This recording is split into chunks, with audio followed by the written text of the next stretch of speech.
Welcome back to another exclusive Garnet Trust interview. We have a very special guest today, and that is offensive lineman Vershon Lee. And Vershon, we were talking about this, right? It Yeah, seems like it was just yesterday. You, the other rising juniors, it seemed yeah, like it was just yesterday. You guys are arriving on campus early, and now you're going to be a junior. I mean, yeah, how crazy is that, though? Because you just mentioned it. Just yesterday, you felt like, okay, I'm an underclassman, but now you're one of the upperclassmen. You're one of the leaders of this team.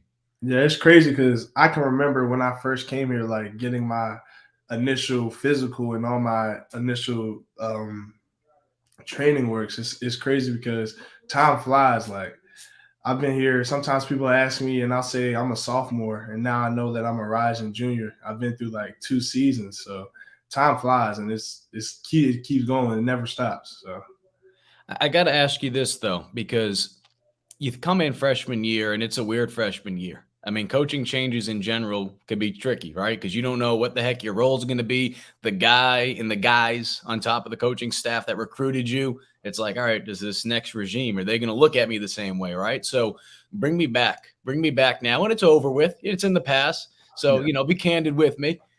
What was going on through your mind? Was there a possibility of like, oh shoot, like I don't even know if I want to come back next year because I don't know what's going to happen? Like, kind of explain to me what kind of goes through your mind as a freshman during a coaching change. Well, after my freshman year, I came back home to Virginia and I talked to my parents because it was a point where I was like, I don't know who's gonna come in. But then when I talked to my parents, my mom, she was so focused on schoolwork, she didn't really care about the coaching change. She was like, well, we committed to she said we, like not just me. She said we committed to South Carolina for the education standpoint, not just the football part. So pretty much staying like trusting the process and staying here was pretty easy because knowing that I'm not just here for football, I'm here for my education too. And obviously, as you see, like it's worked really well. We got a great coaching staff, Coach Beamer, Coach Atkins, Coach Sat, all of our offensive guys, and a bunch of dudes coming in, dogs. So it worked out. Like times are on the uprise and it's shiny on the other side. I guess you could say that. As a guy from the DMV, how much did you know about the Beamer name? I mean, probably more so, if anything, probably about Frank Beamer. But I mean, is that a Oh, name that you heard a lot of growing up? yes. So like one of the, like Coach Frank Beamer was at one of our practices and everybody was just like, yeah, like looking at him. And I'm looking at him like, that's Frank Beamer. Like I'm surprised. I'm excited. I'm ecstatic because I can see him. Because I never really got to see him when I was younger. But seeing him in person, I was like, it's like seeing a superhero or like a role model. Like, because you always watch like Michael Vick, all those guys when you were younger. So when you seen like the coach of all those guys, you were like so excited. So I was happy. I couldn't stop smiling when I seen him. I couldn't even say hi. I was a little bit nervous. I ain't gonna lie. And for us in the media and for people that have had a chance to be able to meet Shane, I mean, he is as laid back as they come. Share Yeah, to us what you see every day from Coach Beamer, Coach Shane Beamer, that is, not Frank. I'm sure you get to see Frank once in a while at practice and yeah, around the facility. But, he's a guy that obviously he's in there. He's got a job to do. He wants to win. He's going to push you guys. But yeah. just what he means to you guys as players and what he's been able to do in that first year, going on to year two now, to be able to earn that trust, because it's a two-way street. You guys are trying to earn his trust and respect, but it also works the other way. The players have to buy into what he's preaching. So like with Coach Beamer, he made it like established that he is here to stay. Like he's always with us. He's with us when we eat. He's with us when we work out. Sometimes he's in there early in the morning. He works out when we go get ready to work out. So we always see him there. And it's like when you see somebody putting in just as much work and always in the building just as much as you, and you're always seeing him, he's always smiling, happy. Like it makes you comfortable, make you feel at home. Like there's no I feel like there's no like uncomfortable sense. Like I could go to talk to Coach Beamer whenever I want. There's no problem with it. And like just that simple feeling of being able to talk to my head coach just makes everything very easy and seamless when it comes to like communication. It makes it easier to play harder for him and put a lot of things on the line. How quick did that happen, though? Because that doesn't just happen overnight, you know? So like so when Coach Beamer first came in, he was telling us he was going to trust us and everything. So a couple of like it takes a little minute to fully trust somebody. So a lot of people were a little standoffish, not disrespectful, but Oh, like it happens. It a little happens, man. a It little happens. scared to put their feet in the Yeah. water. So it took a little while, but when like I think after spring, after like winter workouts in spring, people were like, okay, so he's actually with us. Like he's not gonna leave. Like it's not gonna be a 1 year tenure. He's like he's here to stay with us. So after seeing him like just in the building every day, as I just said, like it just helped. It made us feel more comfortable, more at home, and he helps out with a lot of things. So yeah, Coach Reamer is always there with a smile on his face, or he's there to talk to. So yeah. Let's talk about the offense for a minute. Mhm. You guys aren't dumb. I mean, you guys hear what's said. I mean, you guys can say all you want, like, oh, yeah, we don't look at social media. I mean, it's tough. You guys all Yeah. have phones. You guys probably do your best, but you guys see stuff. You guys hear stuff. Last season, the offensive line in particular took a lot of beatings, right? Social Mhm. media wise and the outside, just all the noise on the outside. One thing I just didn't feel that was too fair because a lot of people just didn't know. And it's been reported and over the last couple months about everything to an extent with what happened with Coach Atkins and being away from the team. How difficult was that? Not being able to have your positional coach, especially in year one. Not to make excuses, but I don't think people realize that number one, he was away from the team and he was going through some stuff. And you guys, got some good assistant coaches underneath him as well, but that can be tough when you don't have your positional coach there every day. Yeah, so like a lot of things that Coach Atkins teaches us is consistency. And when things started going up and down a lot, he was trying to keep us consistent. And as you said, when the like he left for a couple of weeks, things kind of like really like wavered out. But it was to a point where like I'm gonna say Eric Douglas, Javon, and all my the older heads, they just put their foot down and they were like, guys, like we have to step up and do what we need to do. So like at the end of the season, you can probably see like we started playing better. And well, with me and you talking about social media during the season, I delete all my social medias because the outside noise doesn't help with anything. So I'm more worried about myself and my team more than Instagram and Twitter. So a lot of the times I delete that just to make sure like I'm focused and I'm not worried about what anybody else is saying. So it helps out a lot. It just makes me stay streamlined, tunnel vision, focused on the goal. Oh, that's that O-line mentality though, Yeah, right? yeah, In the trenches, gonna put the hard hat on, lunch peel kind of guy. right. But I say that I bring all that up just because, and like I said, I'm not trying to make excuses, and I'm sure you're not one of those players, especially being an offensive lineman. Offensive linemen don't make excuses. I know that. But you hear stuff on the outside, and it can be challenging. When Yeah. you see where things were last year, right?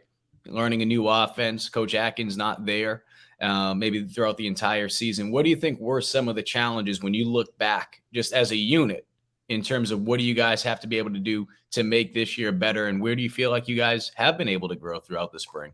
Okay, so in a lot of situations, like you have to be able to trust your play calling.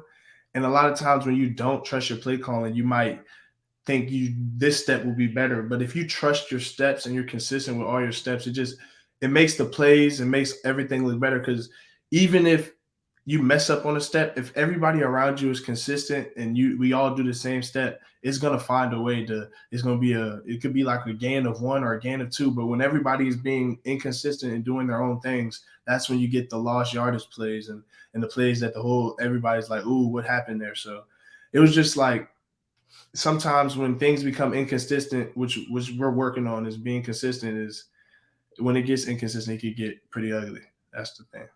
You mentioned Eric Douglas. He might Yeah, be the biggest intern when I used to work at the TV station in town. He might be the biggest intern we've ever had back in the yeah, day. yeah. Um, and I say back in the day because it feels like Eric's been here for 10 years. When you have a guy like Eric Douglas, what does he mean to this team?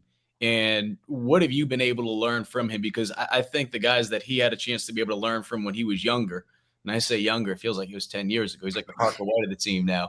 Uh, What is he able to do for not just players like yourself, but what have you seen him do over the last couple of years, even when you came in as a freshman? so a lot of the times with like Eric, he teaches like he helps me out with like I'm gonna say staying consistent again, but it's like making sure my body's right, like making sure I'm eating good food. And Javon helps me out with that too, like getting in the gym, working out, getting extra work in, or like a lot of the times, like when things were going bad, Eric was like, "Let's get some extra work in, let's do some extra footwork." Like just not getting down and getting caught in a rut, just figuring a way and finding a way to dig out of that hole, just getting out of there and just on to the next play or on to the next thing. Because a lot of things, like me and Eric, we have a lot of memories, but yeah, he helps us a lot with a lot of things. This past spring ball offensively, I mean, at the end of the day, you guys aren't going to probably show everything that you Nah, guys are can't do doing. But at the same time, too, I mean, you look at both quarterbacks from a 1-2 standpoint, Spencer Rattler, Luke Doty, they looked that. like they were in control. They took what the defense gave them. They were able to move the ball. How are you guys feeling as an offense in Marcus Satterfield's second year as offensive coordinator? And then just being able to, you knock on wood, but you hope that you're going to be able to get some type of consistency at quarterback. Hopefully everyone stays healthy because, last year was musical chairs, unfortunately, because of the injuries. Yeah, so what Coach Sapp would say sometimes is like we build on a rock, not build on the sand. So the first year, it was rough. We was grinding it out, grinding through every game. So like we was building on rock. It's hard to make a foundation on rock. It's easy to make it on sand. So when you finally get that foundation, like it's easier and it becomes less of a strain. So I feel like this year when we work, we're more comfortable with Coach Sapp. We understand what he wants to do and we understand like what type of offense he wants to run. So it's gonna make it a lot easier for us to like be. Now I'm not gonna say in control, but be confident in everything that we do. Because when you don't know somebody calling the play calls, you feel like you could have made a better play call, or like you start doubting everything. So at the same time, like you just have to build trust in each other, and the more we trust each other, the more fluid the offense is gonna be and look. And I know people want to talk about Spencer Rattler, and rightfully so. But I mean, once again, you guys got some dogs in that running back room. And as Oh an offensive lineman, I know you guys love being able to block. yeah. How awesome is that, though, to be able to have so many different talented running backs out there? Number one, but number two, what kind of challenge as an offensive lineman does it present when you have guys that have different skill sets? I mean, it's like a baseball player, right? I mean, you have a fastball, but then you have a guy like Juju McDowell that throws that changeup up because he's just a Yeah. smaller back. Yeah. So, number one, how exciting are you about this offense? I mean, about the running back room, but how do you adjust to so many different versatile running backs? I feel like I like all of our running backs. I feel like they're all dogs. Anybody who touched the ball has a chance to break. So I feel like at the same time as you have to adjust, I feel like at the same time you have to stay consistent, which is a word I've been saying this whole time. As long as you're consistent in your blocks, I feel like the running backs, I'm not saying they should adjust to us, but they'll feel more comfortable with their steps and they're reading their blocks. If everybody's doing the same thing, it just makes it so much easier and seamless because Juju might be very fast, and break off anything. But if we're consistent with Juju and we do the same thing for Marshawn, he can break off anything just as much. And then do the same thing for Christian, Rashad, DJ, Lavoisier, and do everything for everybody. Like we just keep it consistent. Everybody can get just as far with the same type of blocking if we keep our hands on everybody. You mentioned consistency. You Mm-hmm. guys are able to get some momentum, and I can tell you from being here since 2016, this is probably outside of coming out the Outback Bowl year. This is Yeah. the most momentum I've seen. How do you guys handle that, knowing like, all right, we took that first step, we raised the bar, we were able to get this program headed back in the right direction, but also understand like, hey, we still have a lot of work to do. How do you make sure that you guys stay grounded? Um, Well, we set the standard, as you said, we raised the bar. But what the standard is the minimum. So we can't go back on our standard. We have to keep building on it. And next step, next brick, next, support beam. We just have to keep building on it. We can't go back on what we just did last season. Like last season is last season. We're worried about next season. Like that's what we're working. And we know what we did to get what we got last season. So now we're working harder to get even better. And we know what we can do now that we've seen it. So now we're more confident in ourselves. So now we're trying to dig and grind for even more. So what are you doing right now? I mean, this is May. It's obviously a little bit different, right? But are Yeah. you on campus? And if you are, if you're not, what kind of explain to people on the outside what this time period it's like, especially when you're away from the team and kind of like the workouts. So right now I'm at home, and what I do is I work out Mondays, Wednesdays, and Fridays for like I don't know 2 hours. That there is more strength and conditioning, just working on my arm, working on my body, and then Tuesdays and Thursdays is more so footwork. getting my feet right, staying comfortable, making sure I'm under control in all my steps. And then Saturdays and Sundays, I'll stretch to make sure my flexibility is good. Just doing something every day to make sure I'm getting better, like 1% or just get better every day. And once you do that, every once in a while you take a 2% day and you just keep building up until you're 100% ready for the season. So you're back in Virginia right now? Yeah, back in And Virginia. I got to ask you this. DMV area, there's some talent. I Oh mean, yeah. South Carolina just picked up their first public commitment with Sandy coming from the Yep. DMV. I know Marshawn Lloyd smiles all the time anytime there's a DMV commitment. Yeah. Number one, what is it like playing in that area? What kind of talent have you seen? And number two, why do you think it is sometimes challenging to be able to get guys from that area to come down here? I think Virginia has sneaky athletes. Like a lot of times it's basketball. Like Virginia, DC, DMV is a basketball state, but a lot of people overlook it for football because I feel like they think just because we play basketball we're soft or we don't play as hard, but that's not true. Everywhere and anywhere you could get just as much talent from any other state. So I feel like when you see DMV, when I see DMV players, I just know what it feels like because a lot of times like they think you're just a DMV kid. You don't really play football. You just play it because basketball season hasn't started. So I feel like football in Virginia is on the uprising for sure. If you look at all the Virginia like players in college right now, they're all putting on for the whole state. So that's how I feel. Last thing I'll ask you, being able to go up against the talent that you guys have during spring football from an offensive lineman going up against the D line. I mean, you talk about some dogs in the running back room. There's some dogs in that defensive line, guys that are going to be getting looked at next year for the NFL draft. I know it's one of those things that as a player, you hate probably doing it when a reporter asks, all right, who stands out to you? Because you don't want to leave anyone off.